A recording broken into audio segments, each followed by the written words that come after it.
The White House did a press briefing yesterday.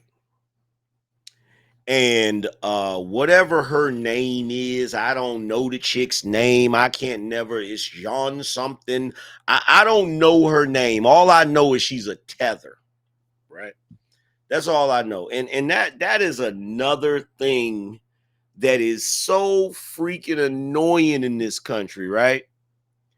To all of the black folk that are born here, your parents were born here, your grandparents were born here, we need to start raising some cane about these people that they are propping up to be our representation, and they're not even from here. They're not even from here, okay? Because here's the thing. Black folk in America fought really hard to be able to have the same rights and privileges of every other citizen, right? So at the end of the day, it's a slap in the face when you're, first of all, you're pushing DEI and affirmative action, because that's all DEI is. It's just another form of affirmative action, but you're doing that, but the people that you're putting in position ain't even the people that fought for equality or fought for racial equality. You feel me? It's some Johnny come lately, just got over here recently, and now all of a sudden they supposed to be representing us. And don't even get me started on the Congressional Black Caucus. So black folk, when you sitting there looking at your locale and you're looking at what's going on with your people and trying to figure out why you're not getting certain things, it's because the people that represent you are not you. Okay? The people that represent you are not you. All right?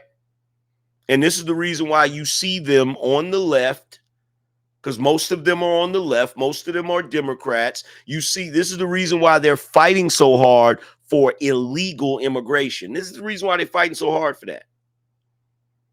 This is why every time you bring it up, the border and all of that, they the main ones talking about some, but it's not fair. And we ain't talking about what's fair. We're talking about what's legal. Okay? We're talking about what's legal. And don't think for 1 second that we don't know what you're trying to do.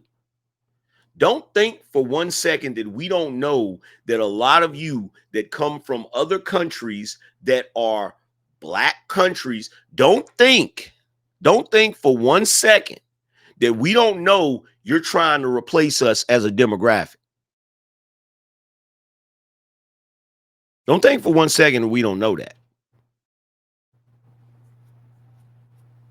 Don't think that we don't know that. But let's check out this press briefing and hear what she had to say about the money they're sending over there to Ukraine. All good? All right. Thank you so much, Jared. Appreciate it. We'll take signed copies. That's right. All right, just have two more things to share with all of you at the top, and then we'll continue. So today, following the G7's June agreement and the President's October commitment, the United States has dispersed $20 billion to a new World Bank fund that will provide economic support for Ukraine. The U.S. and G7 loans will be paid back by the interest earned from Russia's immobilized sovereign assets, increasingly putting the cost of the war on Russia, not on U.S. taxpayers. Let's stop right there. Yeah, she did that. She did that real smooth, didn't she? So you're taking money from the taxpayers to fund whatever Ukraine got going on, and you're saying that the interest from such and such from Russia is going to pay it back, so it's a loan. Now, let's say it's true that Russia's going to pay it back. We ain't going to see none of that money.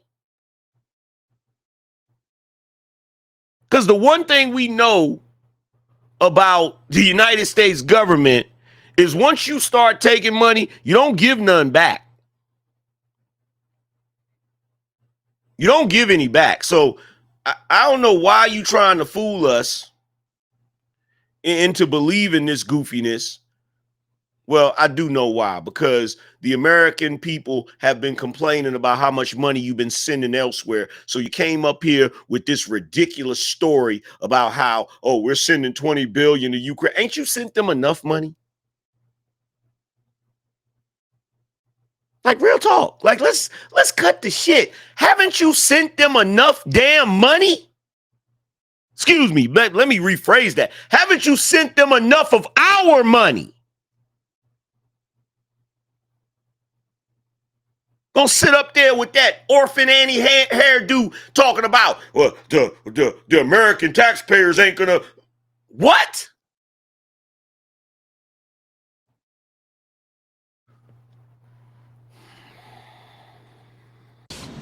After Russia's brutal invasion of Ukraine, the G7 made a commitment that Russian sovereign assets in our jurisdictions will remain immobilized until Russia ends its aggression and pays for the damages it has caused Ukraine.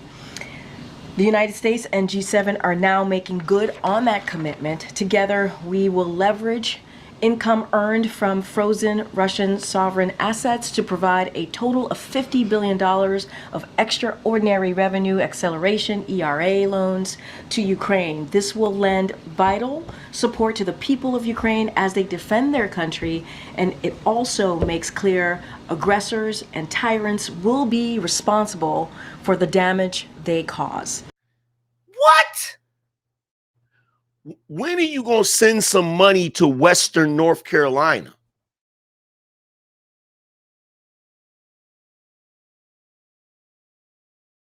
How?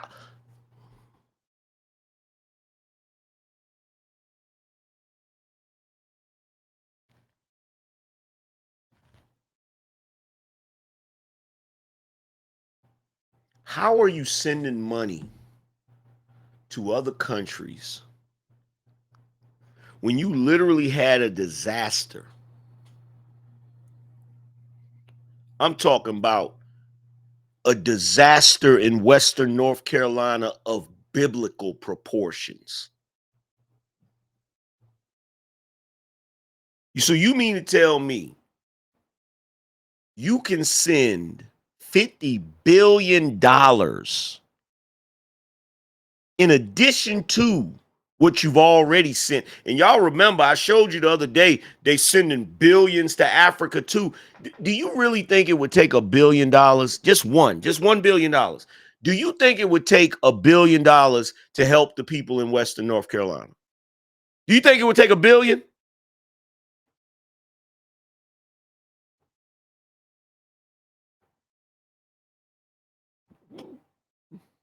Do y'all think it would take $1 billion?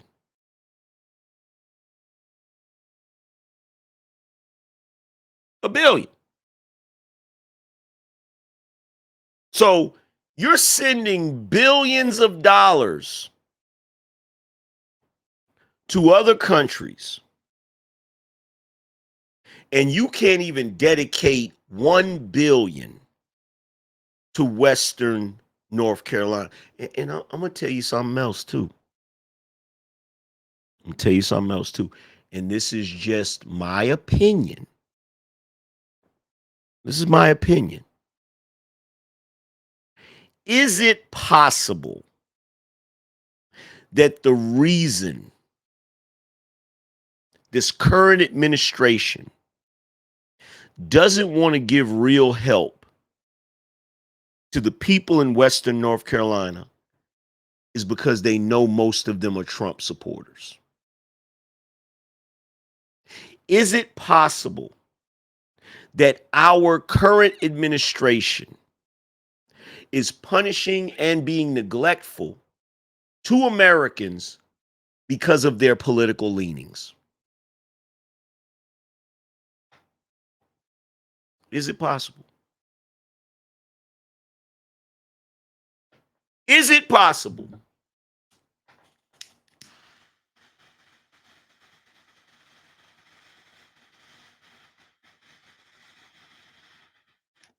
I may be wrong, but I think they did a protest tonight in Raleigh. I think they did a protest tonight in Raleigh about the lack of help that is being sent to those in Western North Carolina. I could be wrong. I think that's what that protest was about.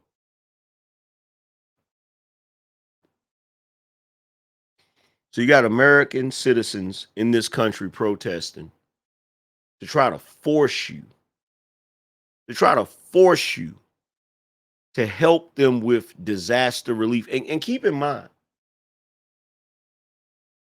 they wouldn't even be in that shape if the money that was allocated for that type of thing wasn't given to the migrants that came into this country illegally.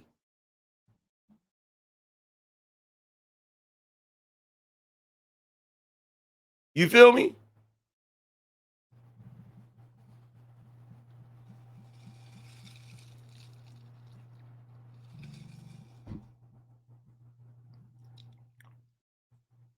And finally, tomorrow, the President and the First Lady will host the first ever White House Conference on Women's Health Research. The conference will bring together business philanthropic leaders, academic researchers, advocates, investors, and administration officials to discuss the President and First Lady's historic leadership to advance women's health research. That's the other thing. The way the Democrats try to use women to consistently virtue signal, it is so disgusting, bruh. It's just so disingenuous and so disgusting. Like the way they virtue signal, I can't wait for this to no longer be standing up there giving press conferences. I cannot wait. I cannot wait. Her face bothers me. And it's not because she's a tether. It's not because of her skin tone. It's not because of her race. It's not because of any of that. It's because she's so smug and smarmy and condescending. Especially when people in the press pool start asking her legitimate questions. The way she looks at them, it's so disgusting to me. She looks at them like she looks at them like they're peasants. Like, how dare you ask me questions? Like, your only job is to announce shit and answer questions. That's your only job. That's her only job. And every time she rolls up to that podium, she rolls up to that podium like she hates doing it. Like, you can resign. You don't have to stay up there. You can quit. You don't got to be up there. Well, I mean, it don't matter anymore because you ain't got to quit now. You're about to be fired. Thank God. You ain't got to quit now. Your ass about to be fired. You about to be out of a job. you about to do what old Jen Psaki is doing right now, which is run to social media and try to create a podcast that ain't nobody gonna watch. Mm-hmm. Or maybe you'll just fade into obscurity. I'll take option 2, Alex. Fade into obscurity because we're sick of looking at you the same way we're sick of looking at Joy Reid. The same way we're sick of looking at Joy Behar, Whoopi, and what's the other one? What's the other chick? What's the other chick that looked like Mark Cuban when he got glasses on? What's that chick's name? Well, what's that chick's name? I can't even think of her name. Y'all know who I'm talking about? Well, what's the woman's name?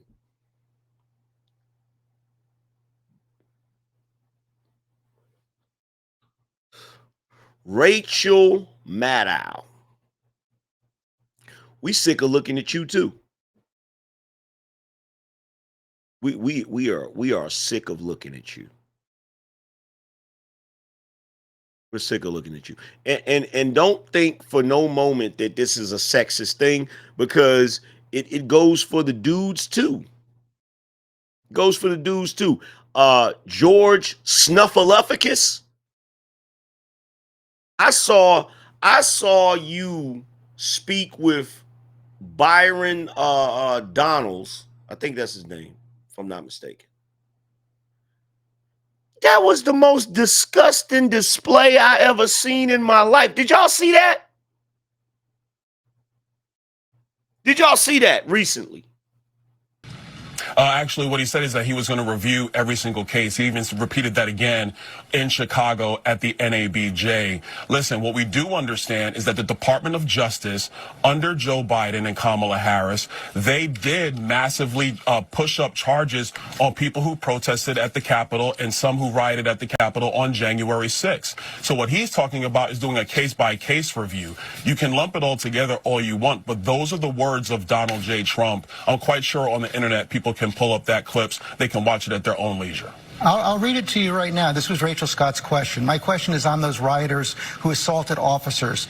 Would you pardon those people? Oh, absolutely, I would. That's his words. Yes, but you did not leave in was the rest of his comments where he said, yeah, I would, but we want to look at everything on a case-by-case basis. That's what will happen, George. No, that's not what he said. He said if they were innocent, I would pardon them. They've all been convicted. He said he would pardon those who assaulted police officers. Do you support that or not? George, you just changed the soundbite. You just changed it. Now you added, if they're innocent, then I will pardon them. Let's go back to the record of January 6th. Again, not something that I didn't change the soundbite. That's exactly what he said. They've been convicted. George, the first thing you said was, yes, I'll pardon them. Then you expanded. And he said that. Say, if they are innocent, then yes, I will. That's what you said, George. Now I'm responding. Okay. So what he's saying is that, yeah, I will go and look at these cases. If they're innocent, yes, I will. Of course, if somebody was beating up a police officer at January 6th, he's not going to do that. But if you had people who were just walking through the Capitol, which did occur on January 6th, because the security protocols had changed because of that riot at the Capitol, then what he would do is not allow them to be held in jail with these massively increased charges by the current U.S. attorney in D.C. under the Biden-Harris administration. Compare that to the fact that at the rally that the riots that just occurred at Union Station when Bibi Netanyahu was speaking to Congress, you had the same U.S. attorney for the District of Columbia who decided to just let people go and not file any charges, even though they were defacing monuments at Union Square. So we want to be fair with the justice system. We don't want to be political with the justice system. My question is on those rioters who assaulted officers. Would you pardon those people? Donald Trump. Oh, absolutely, I would. You wouldn't pardon those? If they were innocent, I would pardon them. That is the entire quote. They are not innocent. They are convicted. He said he would pardon them. And George, what I'm telling you is he's going to go back and look at these cases because it is without a doubt. And look, January 6th is a very painful memory in our country, but it is without a doubt that the U.S. attorney for the District of Columbia was supercharging these people because of political viewpoints. Because you had other riots that have occurred in Washington, D.C., where the charges were minimized or dismissed altogether. That is not an even-handed system of justice. That is a politically motivated system of justice. And you don't have to look any further than the difference between how the Department of Justice has treated Donald Trump versus how the Department of Justice has treated Joe Biden or Hillary Clinton. What he is talking about is equal enforcement of the law, not picking and choosing because of your politics. I would remind you that this Department of Justice actually indicted Hunter Biden, the president's son. And of course, we were talking about assaults on police officers, people who were convicted for assaults on police officers, which the president has said he would pardon them. Thank you. The funny thing about this whole situation what's hilarious about this situation is that a person doesn't have to be innocent for the president to pardon them. Y'all realize that, right? A person doesn't have to be innocent and wrongly convicted to be pardoned. The person can be completely and utterly guilty.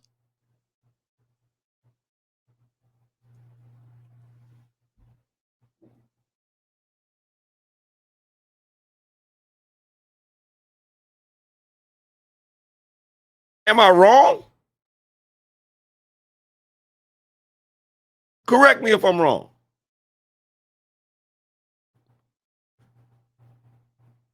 Correct me if I'm wrong. If I'm tripping, you let me know I'm tripping.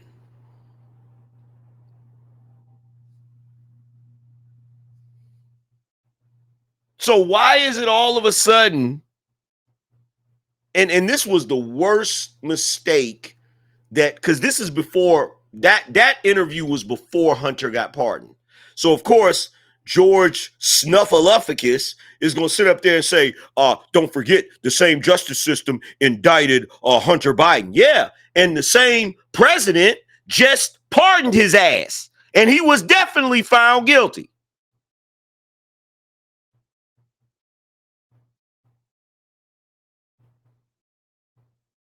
So why is it now all of a sudden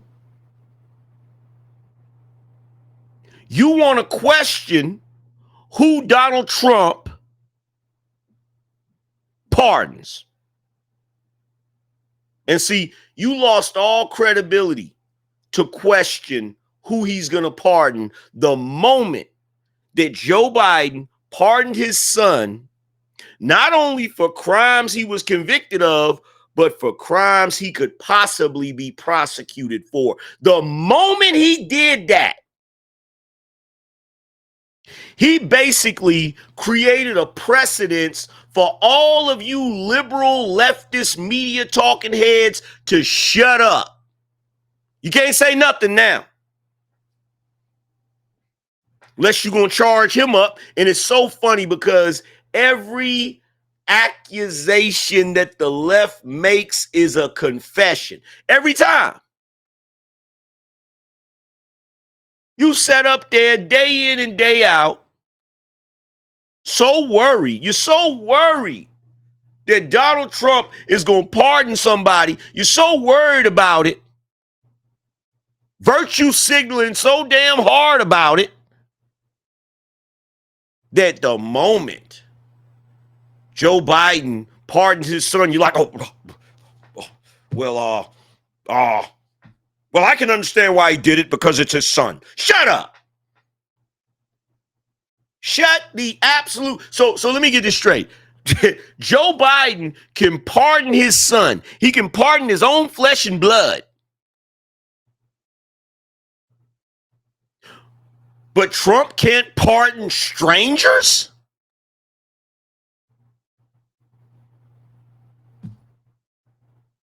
Does that make any damn sense?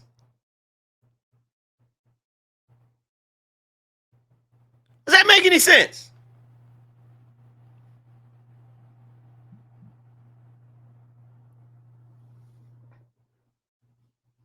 The most ridiculous thing I've ever seen in my entire life, bro.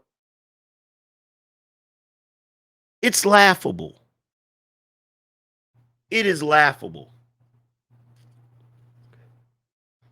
The president doesn't, there hasn't, the person doesn't, look, the person does not have to be someone who feels that they were wrongfully convicted.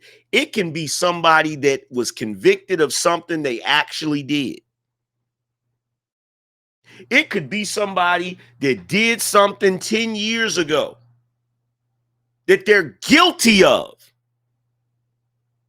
And they write a letter to the president saying, hey, yeah, I've been in here for 10 years. I know what I did was wrong. I feel like I'm rehabilitated, and if you could just pardon me, blah blah blah, and the president could decide to pardon them.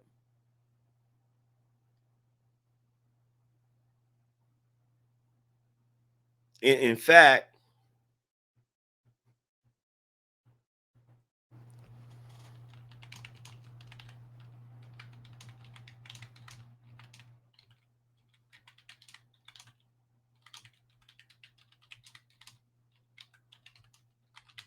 in fact, normally, normally the president can't even pardon you until you've been convicted.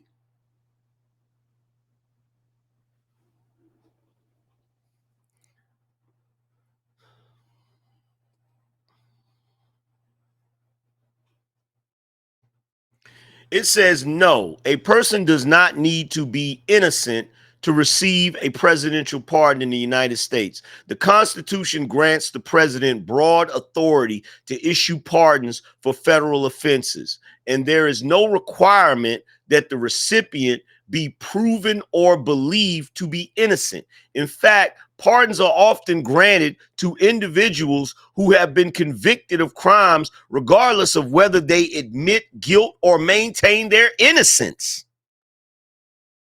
Key points about presidential pardons include legal guilt versus admission of guilt. Accepting a pardon does not legally constitute an admission of guilt. Courts have clarified that while a pardon may imply guilt, since it addresses a conviction or potential charges, it does not require the recipient to confess guilt. Preemptive pardons. A president can issue a this is AI, because I looked it up on Perplexity. So now they're gonna include preemptive pardons. Now hold on, let's wait a minute. Let's go look up pardons traditionally.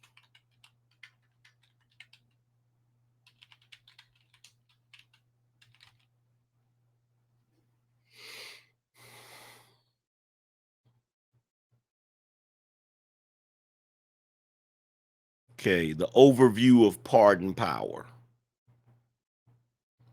Let's see.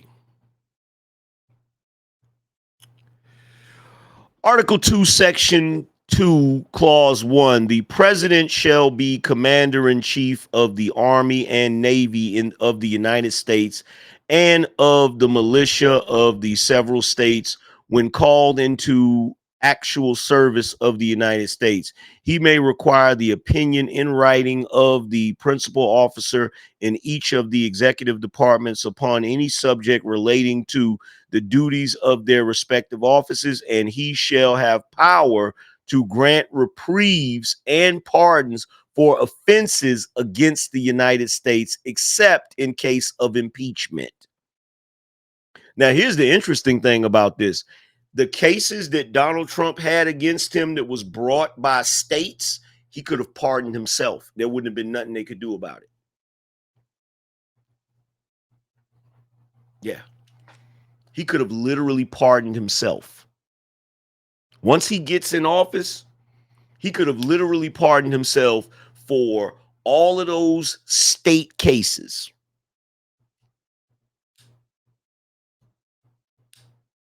Because the only time he can't give a pardon is in the case of an impeachment.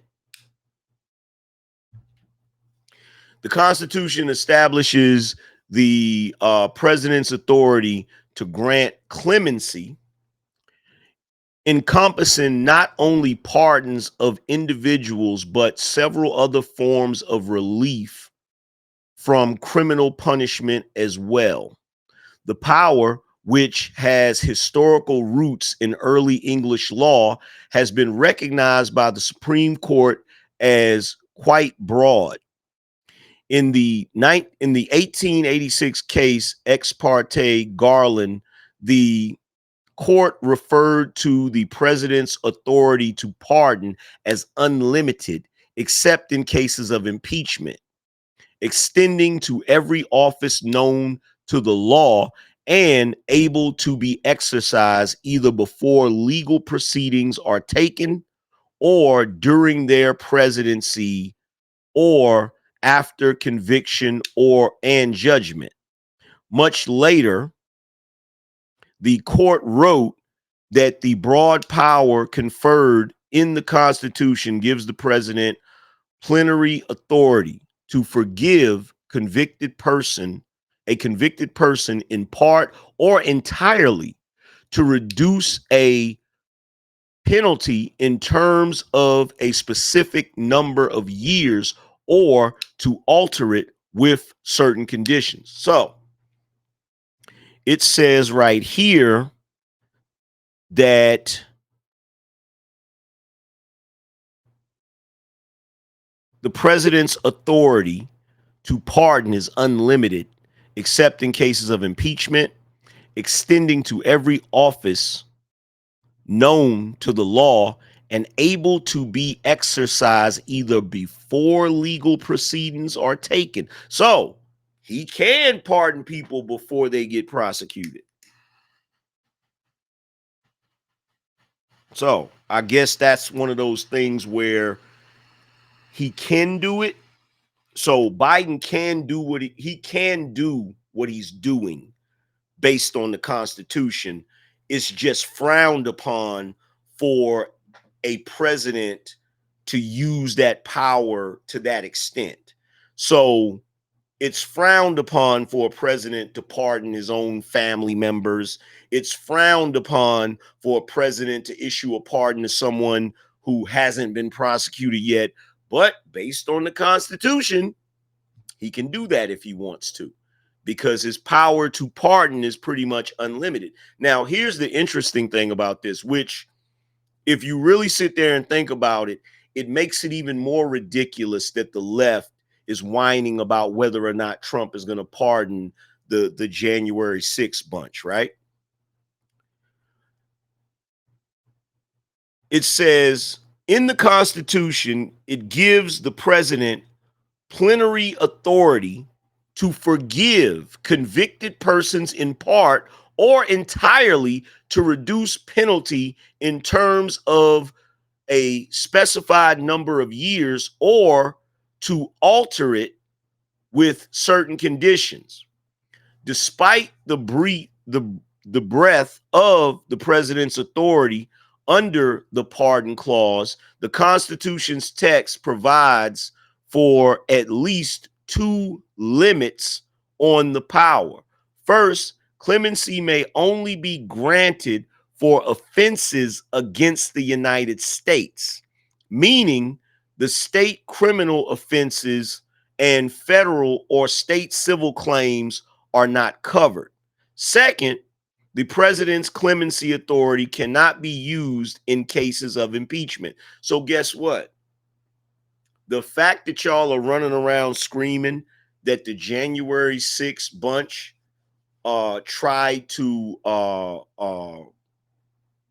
stage a coup or incited a insurrection, those are crimes against the United States, which means a presidential pardon is perfect for that instance. In fact, one could argue that the only way a person that was convicted of those crimes on January 6th, the crime of an insurrection, the only way that they would be forgiven would be a presidential pardon.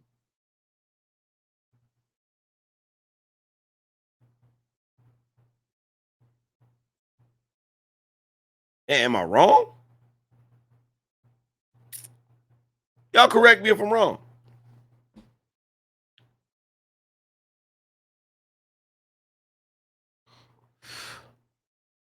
Because the entire purpose of a presidential pardon is to show mercy. That's the entire purpose of it. In fact, most people that get presidential pardons, they're pursuing those presidential pardons because they've got some ridiculously long sentence. Usually the people that are trying to get presidential pardons are people that are on death row, people that got life in prison, people that got 20 plus years, people that have committed, that have been convicted of something so horrible that they get a bunch of time. Those are usually the people. People are not looking for presidential pardons because they got 2 years in the county. So the fact that they're sitting around, well, is he really going to pardon the January 6th people? If he wants to, he is well within his damn right as president to do that. And quite honestly, there ain't shit you can really say about it. If he chooses to pardon every last one of those people, he can do that. He can sign the paper and you got to release all of them if he wants to. And considering the fact that Joe Biden just proved to everybody how unlimited presidential pardon power is, you've set the precedence. So you can't be running around here complaining about who Donald Trump decides to pardon. What's good for the, look, one good turn deserves another. So go somewhere and sit your goofy asses down and shut up.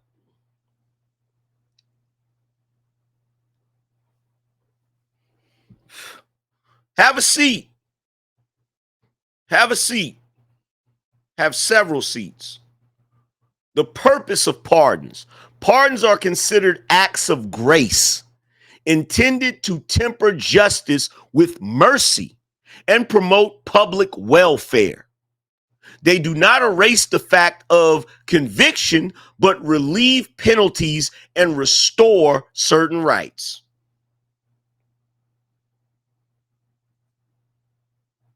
Right?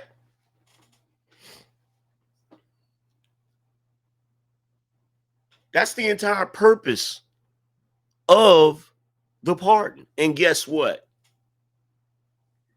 If those people were there to protest because they felt like Donald Trump was done wrong, and that protest got out of hand, because I'll tell you this, you know what it was? It was a riot. I'll give you that. It was a riot. It was in poor taste.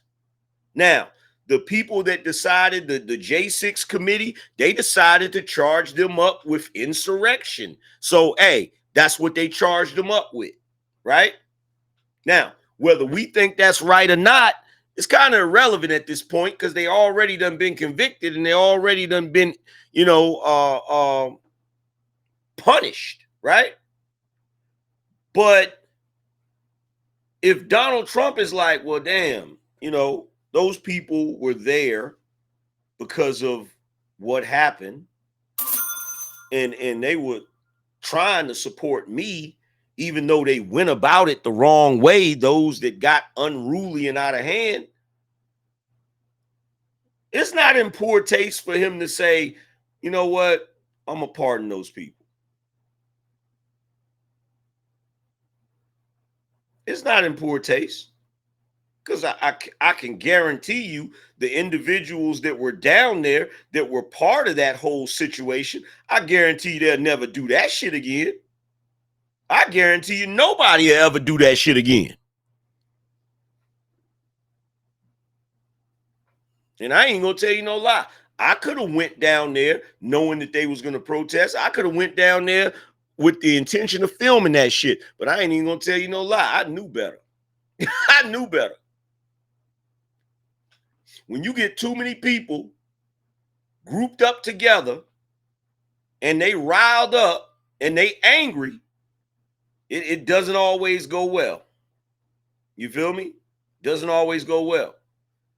But one thing we got to stop doing, we got to stop acting like whenever a group of rural, middle America, working class white people protest, you got to stop acting like that's an insurrection or that's a civil war or something. And then whenever black folk and people of color protest, you act like it's freedom fighting.